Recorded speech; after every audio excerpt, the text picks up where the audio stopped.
नमस्कार। देश के सभी सरकारी कर्मचारी, राज्य कर्मचारी और पेंशन धारकों के लिए इस वक्त की बहुत ही बड़ी और इम्पोर्टेंट खबरें आ रही है, जिसके बारे में दोस्तों आज की इस वीडियो के अंदर बात करेंगे। जी हां दोस्तों, पहली बड़ी खबर की बात करें तो सरकार न्यूनतम पेंशन बढ़ाने के मूड में, नए साल से पहले मिलेगी खुशखबरी। जी हां दोस्तों, बिग ब्रेकिंग न्यूज आ रही है।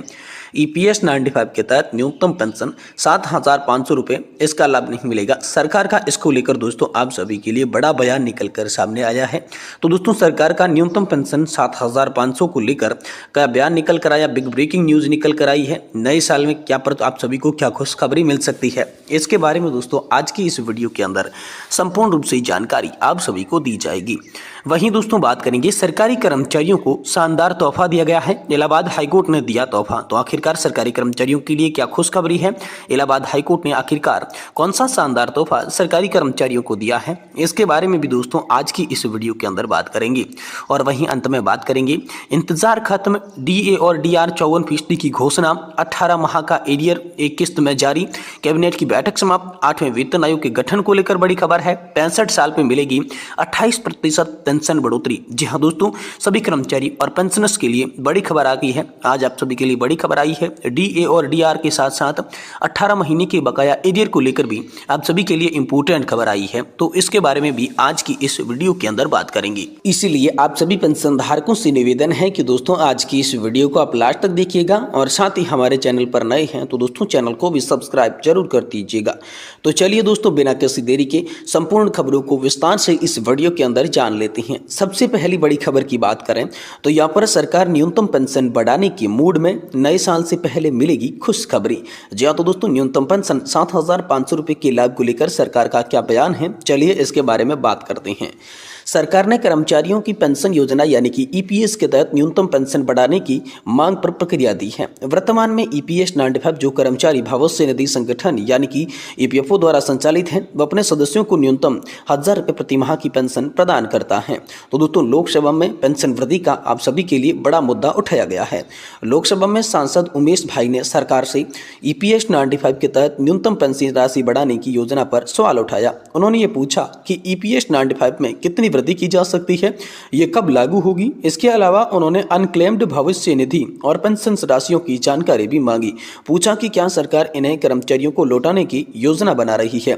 सांसद ने यह भी जानना चाहा कि क्या सरकार पेंशन भोगियों के लिए महंगाई भत्ते यानी कि डियरनेस अलाउंस की शुरुआत करेगी। क्या सार्वजनिक क्षेत्र में उपक्रमों में यानी कि PSUs के कर्मचारियों को राष्ट्रीय पेंशन प्रणाली यानी कि NPS के तहत लाने नियमों में ढील दी जाएगी। तो दोस्तों श्रम और रोजगार मंत्री का इसको लेकर बड़ा बयान आया है। श्रम और रोजगार राज्य मंत्री शोभा करंदलाजे ने इन सवालों के जवाब में विस्तृत जानकारी दी है।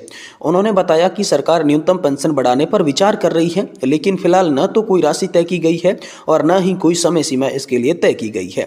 वही न्यूनतम पेंशन बढ़ाने पर सरकार के रुख की बात करें तो मंत्री ने कहा है कि EPS 95 एक स्व वित्त पोषित योजना है, जिसमें नियोक्ता की ओर से वेतन का 8.33% और केंद्र सरकार की ओर से 1.6% योगदान होता है।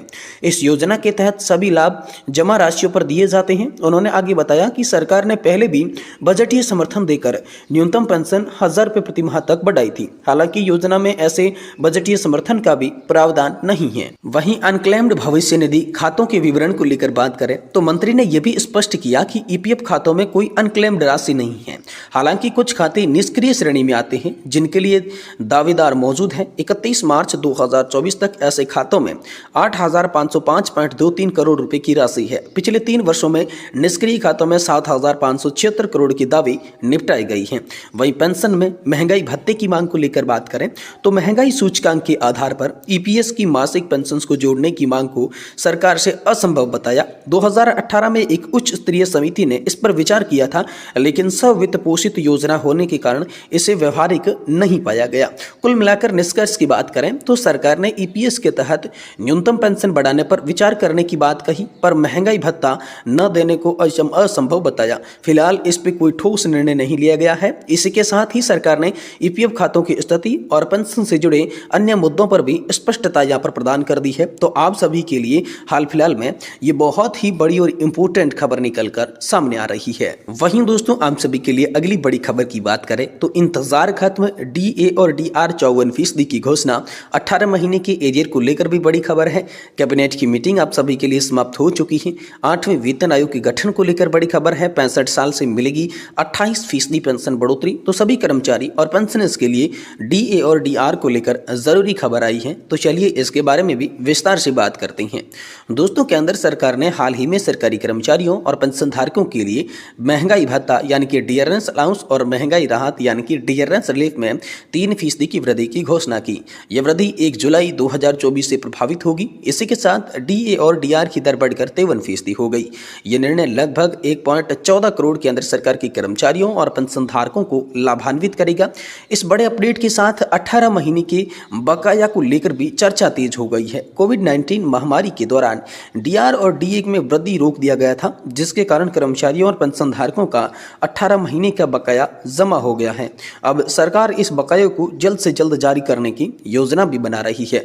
तो डीए और डीआर की मुख्य जानकारी की बात करें तो वर्तमान दर जो है वो 53% है और डीए में वृद्धि की बात करें तो 3% की गई है, जो कि 1 जुलाई 2024 से ही लागू है और 1 करोड़ 14 लाख कर्मचारियों को इसका फायदा भी मिल रहा है। और 18 महीने के डीए एरियर की बात करें तो जनवरी 2020 से जून 2021 तक का है और इसे जो देने की संभावना है वो इसी महीने की आप सभी के लिए बताई जा रही है। तो दोस्तों, डीए में 3% वृद्धि का प्रभाव क्या पड़ेगा? तो नवीनतम डीए वृद्धि के साथ केंद्र सरकार की कर्मचारी और पेंशन धारकों की आय में महत्वपूर्ण वृद्धि होगी। यहाँ पर हम उदाहरण के माध्यम से समझते हैं। तो मान लीजिए एक कर्मचारी का मूल वेतन 30,000 रुपये है। पुराने 50% डीए के साथ डीए का 15% के रूप में थी और नए 53% डीए के साथ डीए की राशि 15,900 रुपये होगी। इस प्रकार कर्मचारी के प्रति माह 900 रुपये की यहाँ पर जो है वृद्धि हो रही है। और वहीं 18 महीने के डीए एरियर की स्थिति के बारे में बात करें तो कोविड-19 महामारी के दौरान सरकार ने जनवरी 2020 से जून 2021 तक का डीआर और डीए में वृद्धि में रोक लगा दी थी।